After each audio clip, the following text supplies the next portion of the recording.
Hi, I'm Kent and welcome to Turn a Wood Bowl. Today I have ligustrum. This is a really cool tree species. It's actually more of a shrub or a decorative tree, and it's related to olive. So it's got beautiful grain patterns. I'm going to make a live edge bowl, but the really cool thing is I'm going to put feet on this bowl, and the feet I'm going to put on this bowl are super simple to make. Anybody can do this. I'm going to show you all the steps that you need to do.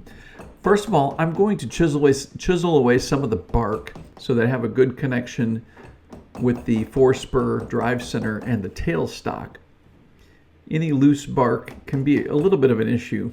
So if you like to chisel a little bit of that away and clear up that center area. I'm going to take this over to the lathe. Now I filmed this a while back, and I wanted to share this with you guys so that you can see how easy it is to put feet onto a bowl. So the nice thing about putting a live edge bowl between centers like this is you can balance up the top of the wings. So I can just look down the front and I can see that the bark is pretty much matched up. If it weren't, I could simply loosen the tailstock and adjust it until it matches up on both sides.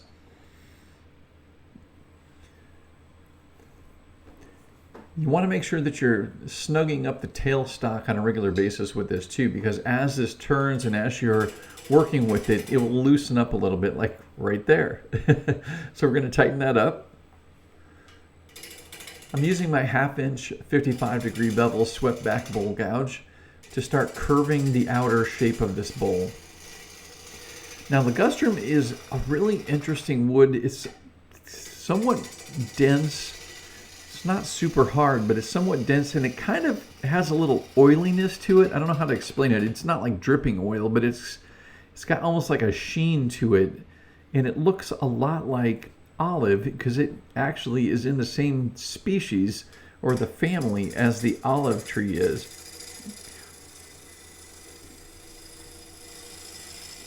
Just take your time and make a nice curved cut here. I like working this outer bottom corner because it starts to immediately shape the bowl. I'm going to clean up the face as well. Now remember, I'm trying to balance that top wing, so sometimes if I do that with a live edge bowl, the bottom can be really out of balance. That's no big deal. We're just going to level that off like we're doing here. There's a dense characteristic to this wood that is fabulous for turning. It just cuts. It almost cuts like a bar of soap. It's actually very, very nice. And look at the grain pattern. It's just gorgeous. So I'm coming up on the bark edge here. Now, the technique that I like to do is I like to shape with a traditional supported grain cut, which is working from the bottom of the bowl up to the rim. However, with a live edge bowl, once I start getting up to the rim, I have to be really cautious because if I keep pushing in the direction that I'm turning right now, I'm going to knock the bark right off the top of that bowl, and it's not going to have the same desired effect. So what I'll do is I'll work and get the majority of the shaping done in the supported grain cut in the direction that you see right here. And then I'll come back from this direction from the top, and I'll actually work from the rim down. I'm not quite there yet, but I'm going to keep shaping this until we get to that.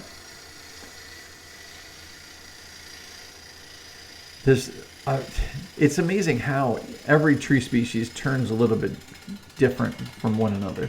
Some are more brittle and dry, and others are kind of wet and oily, even when they are dry. This is one of those dense. It's like a bar of soap almost, but it's just the quality of the cut is fabulous.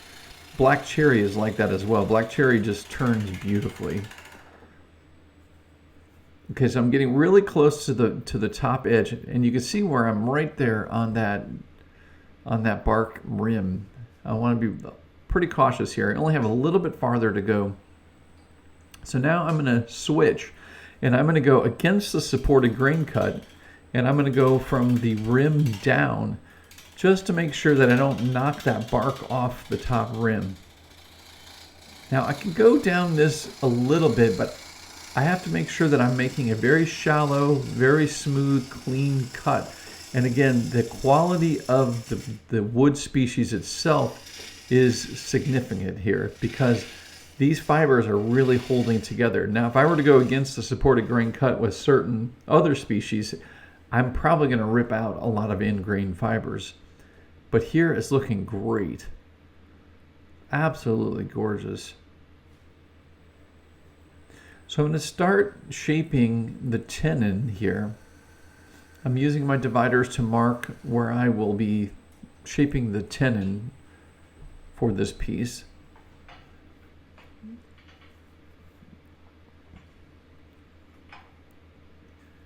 You really want to make sure you stop the lathe if you're readjusting your tool rest. You don't want to get to the point where you're moving the tool rest around with the lathe still running. It's a good practice to turn the lathe off before you move that tool rest.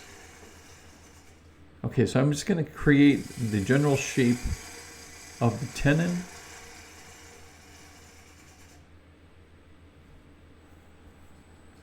And I'm going to use my spindle detail gouge to get in there and put the dovetail angle on that tenon.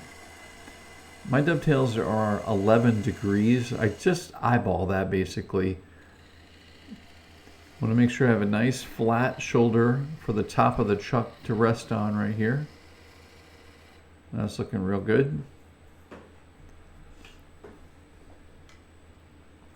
Now I'm going to continue shaping the shoulder area.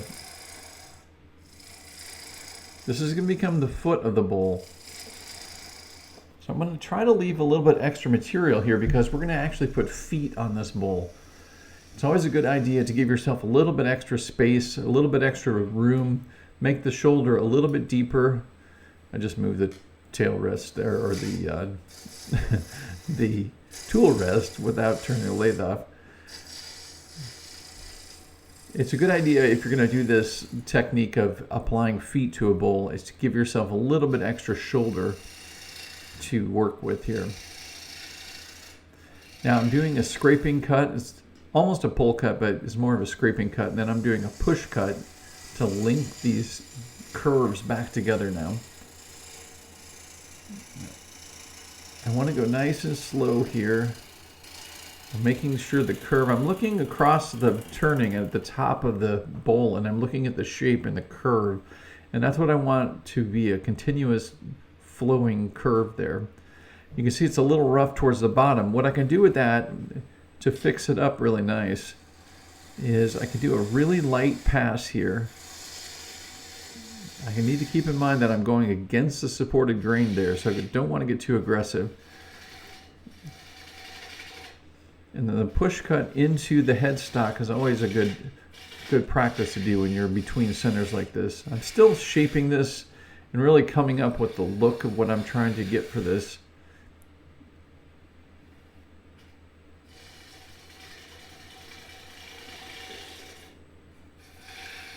And it's a good idea to take your time and make sure you get the exterior of the bowl the way you want it. Remember, the exterior of the bowl is the bowl. Why is that? Well, you're going to see it first. You're going to feel it first. It defines the overall shape of the bowl. Essentially, the inside is just following or mimicking the exterior of the bowl. You do not want to have a portion of the inside of the bowl be thick or thin compared to the rest of the bowl. You want to make sure that you've got even walls. So all of the design is really done on the outside of the bowl, and then the inside just mirrors that outside. So here I'm doing shear scrapes. You can see how fine those shavings are coming off. Very, very light shavings coming off. And that's what you want. The shear scrape is designed just to refine and clean up those edges. You can see some rough spots there. It's getting to where I like it. It's got a nice fluid, curved feel to it.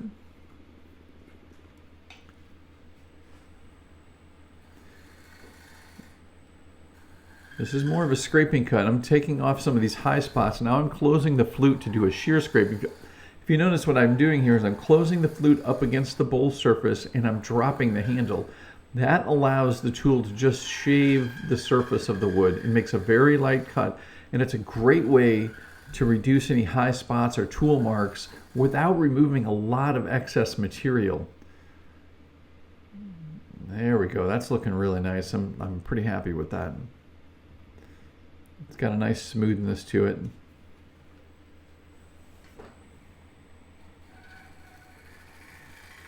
A little bit of a high spot here. Just going to work that with the shear scrape. You can see how light the cuts are with the shear scrape. Keep bumping the camera there. Sorry about that. The flute is almost closed against the surface of the bowl, and the bottom wing is the only thing engaging at an angle. It's angled because the handle is dropped of this tool. I've got a video all about the shear scrape. If you go to my YouTube channel here and search shear scrape, you'll find that video. It's super helpful to use the shear scrape on a regular basis.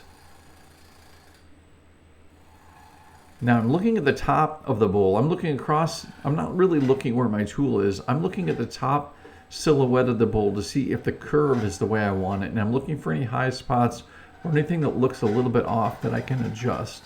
And I'm just blending all those curves together. That's what I'm looking for. Super smooth. It feels like soap.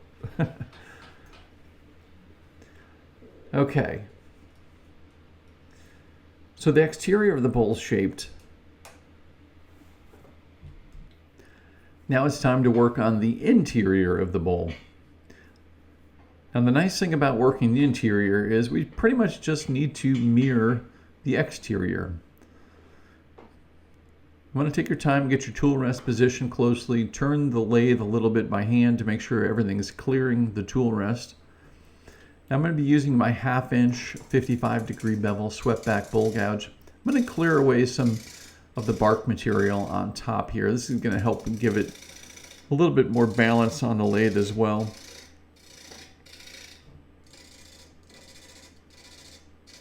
Just make light push cuts in towards the headstock. It's the least tension on a bowl is when you're making cuts in towards the headstock. When you're doing cuts across the headstock or across the face of it, you're putting pressure against that connection. So whenever you get a chance, if you can do pushing cuts into the headstock is the best way to do that. Now what I'm doing is, you can see the bevel on the bowl gouge itself is parallel with the exterior of the bowl. This is really important. This is how I mirror the interior to match the exterior. And the cool thing is with the live edge bowl, it kind of has x-ray vision because we're seeing through that air that goes around. It's like you're looking into the bowl. So I'll cut the rim down just a bit, and then I'll remove some of the material in the inside and then work down this rim. This is the way to turn live edge bowls, and I love going from the rim to the bottom of the bowl on pretty much any bowl. Here you can see how I'm picking up that previous wall thickness and then just matching it. And there you can see the space that's been cut and how I've matched that wall thickness, and just checking to make sure it feels pretty good. It could get a little bit thinner down towards the bottom, and that's what you want. Essentially, you establish the wall thickness up towards the rim, and everything else is just going to match that as you proceed down the interior of the bowl. And as you match each section, you want it to be a little bit thick towards the bottom, and you just lightly make a last pass that brings it all down to the same thickness as the previous section. The other nice thing about this technique is, as you can see here, I'm doing a push cut. I'm using the left side of the bowl gouge. And when I'm making the cuts along the wall of the gouge, or the bowl, I'm using the right side of the gouge. So it allows me to use both sides of the tip of the bowl gouge. Here I'm using the right side of the gouge. And when I'm clearing away the interior center section, I'm using the left side. When I go to the sharpening station, I need to sharpen the entire tool, so I might as well utilize all that sharp cutting edge while I'm at the lathe, and this technique helps me do that. Now right now that center mass is providing support for those wings, If I were to have this whole thing cleared out and try to turn up on those side wings, there's going to be flexing and movement, and it's pretty dangerous. It's usually how people get in trouble when they're turning. They start thinking, well, I'm going to change the wall thickness, or maybe I want to change the shape of the rim, like if it's a regular bowl, not a live edge bowl, but maybe you want to do something when you're close to being done. You want to go back to that rim and do a little fixing. Well, because the rim flexes and vibrates, when you introduce that tool to it, it does not like that. And a lot of times that's how bowls explode, because they get hit with a solid object, and the vibration and everything that's going through the rim of the bowl just causes it to shatter and break apart. So you do not want to return to an unsupported rim if you don't have to. At this point, I'm not going to go back up to the top of that rim at all, because there's very little support there. It's not very visible, but those wings are definitely flexing at this point. So I'm getting down to about the wall thickness and making really light passes. And you want to stop frequently and check the thickness. This bowl is relatively small. I can feel it pretty well. If it gets any bigger than that, it's a good idea to use calipers and really decide if the wall thickness is where you want it. So I'm going to remove a little more of the interior, and I'm just going to blend these sections together with a very light cut. Here you can see I'm making the cut on the left side of the bowl gouge.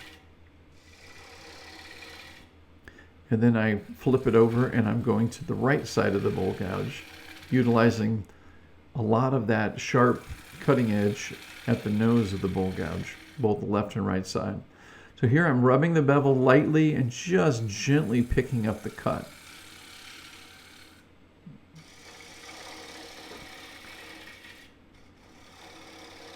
You want to take your time here. There's no rush. Just got a little bit of material to cut away here. And remember, the interior of the bowl is going to be concave, almost always. Rarely would you ever want the bottom to be flat. I'd like to leave it a little high here so I can check it, make sure everything is where I need it to be. And then I'll make a couple light passes to get that concave interior just the way I want it.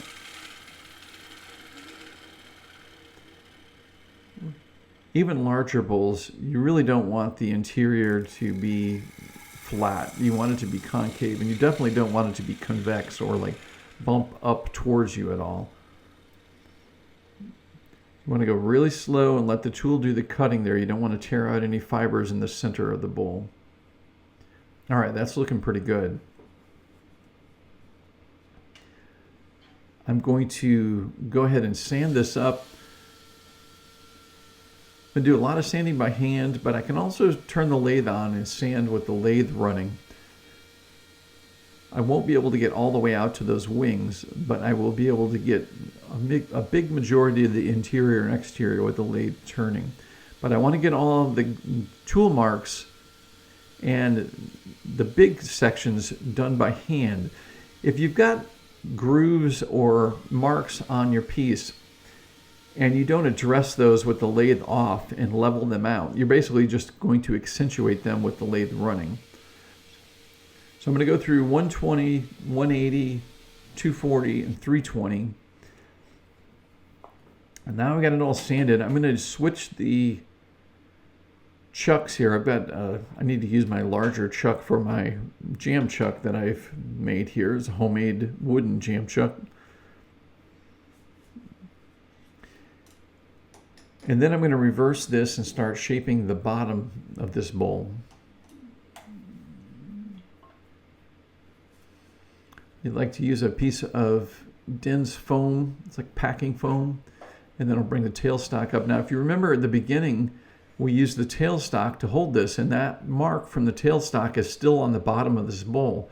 It makes it perfect for centering it and reestablishing a balanced connection right here. So I'm going to shape the bottom of the shoulder here to become the exterior of the feet.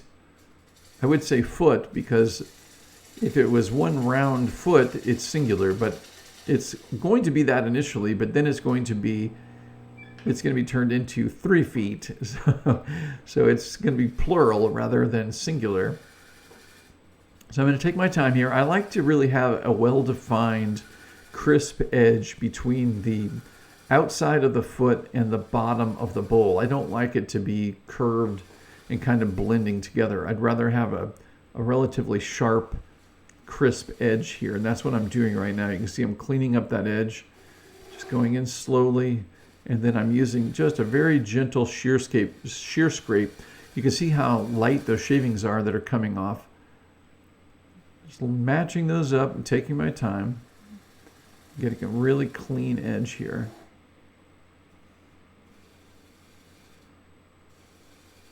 And it's surprising, if you take your time and make a really light cut like that, the surface of the wood, there you can see those really fine shavings. The surface of the wood can be perfectly smooth and almost require no sanding. So I'm going to take the tenon area down a bit.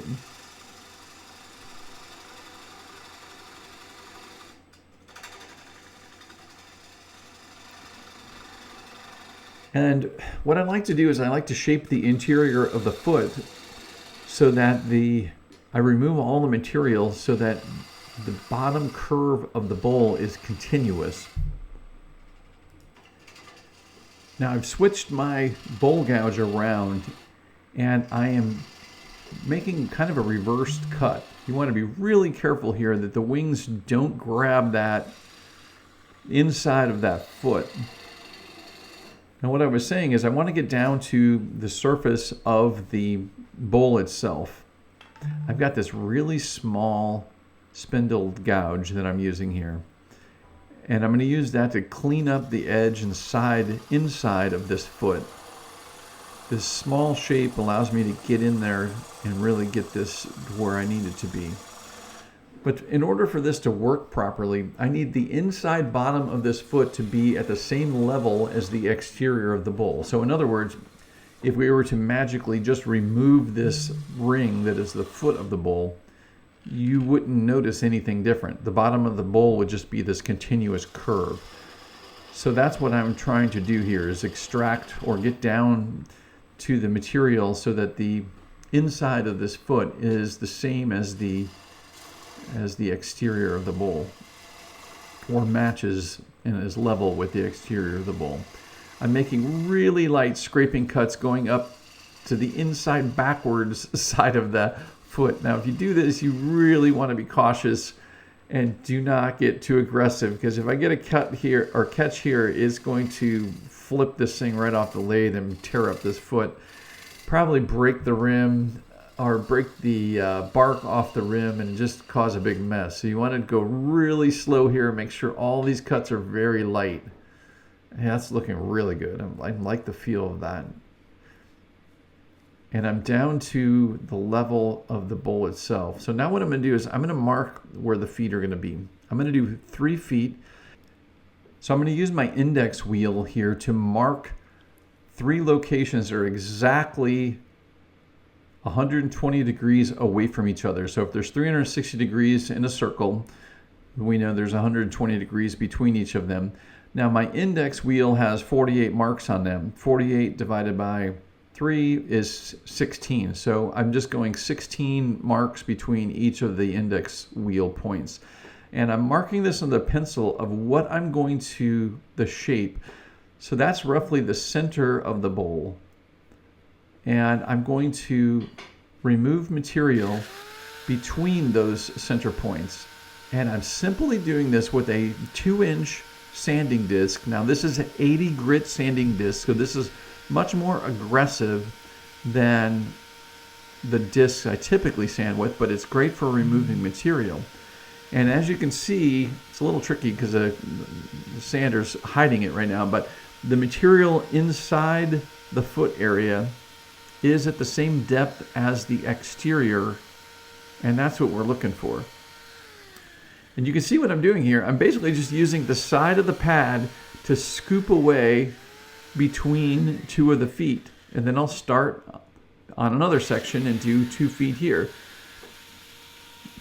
And depending on the wood that you're using, it will determine how quickly this will become removed. But now this is, like I said, this wood, ligustrum, has kind of an oiliness to it, and it's pretty dense, but it is sanding away quite nicely, and it doesn't require a ton of time. You can see what it's done there in just a very short amount of time. So I can remove the majority of the material with the 80 grit, and then I can come back in with the other grits and smooth it up and refine the shape of each one of those feet.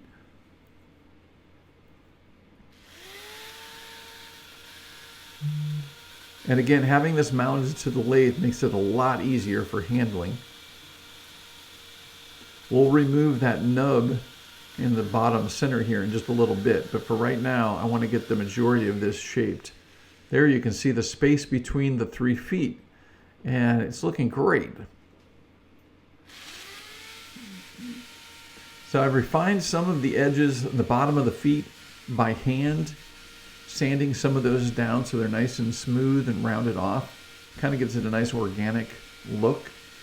The other big advantage of using these 3 feet is that if you have a wood that is holding moisture still, it may contract and distort a little bit. Well, guess what? If you had a round foot on this bowl, that round foot is also going to contract and distort, and it will probably wobble when it's sitting on a table. But with 3 feet, it's not going to wobble. Even if the bowl deforms and reshapes itself a bit, it's still going to stand on those 3 feet and not wobble. So that's another cool reason for doing this technique of 3 feet. So I'm using the small 3/8 inch spindle gouge that I have, and I'm bringing this nub down as far as I can. Now this bowl is not super huge, so I'm not super worried about this. What I did there is I basically pressed inward and turned the lathe off, but applied forward pressure, which forced the spindle gouge to slice those fibers and take that nub right off of there. So I'm going to use the same jam chuck. I'm going to put a piece of cloth over it to support the bowl. Now that's going to hold the bowl for me. Now I can refine and finish up the sanding here. I can take that little nub down in the center and really work each one of the feet and get them exactly the way I want them. It's kind of not the best camera angle there. You're just seeing hair on my arm. Sorry about that. But you can see, just take your time. I'm using the side of the sander and the sanding disc and just working the areas that I can. Now, it won't be able to get into everywhere, but you can get to most of the places and remove most of the material, and then you can come back in with a little bit of sandpaper by hand to really finish up shaping the piece overall. But essentially, you can use your sander to remove the material around the foot and be left with 3 feet instead of 1 main foot. I'm going to go ahead and sign my name to this. I like using the wood burner, and I use a chisel edge because I've got a lot of straight lines in my signature. So I just kind of take my time and line it up and cut away. Now I have the tip at its highest setting, which is interesting because this wood has like moisture and oil in it. So it's burning pretty good, but it's incredible how hot that piece is right now, but it's not scorching the wood. Okay, so I'm going to use tried and true Danish oil. This is not the tried and true original. The original has beeswax. This is just Danish oil, which is actually linseed oil, boiled linseed oil. And the reason I use this is it saturates well into the bark of a live edge bowl. And after a couple days, this piece will probably absorb all of that and it will look a little bit dry, and I can easily apply another coat on that. Now I'm only putting a thin coat on, and within 10 minutes or after 10 minutes, I'm going to wipe off any excess or any thick areas. You do not want this to stand built up on the surface. You want it to penetrate down into the wood and just use enough to apply a thin coat. And there it is. It's a beautiful live edge bowl with 3 feet. Who would have thought it would be that easy? You can see air between the feet under the bowl. You gotta love it. And the grains of the ligustrum are absolutely gorgeous. So that's how you make easy feet. Let me know if you're gonna try this. Leave me a comment below, and also be sure to like this video and subscribe. Thank you guys so much for watching, and until next time, happy turning.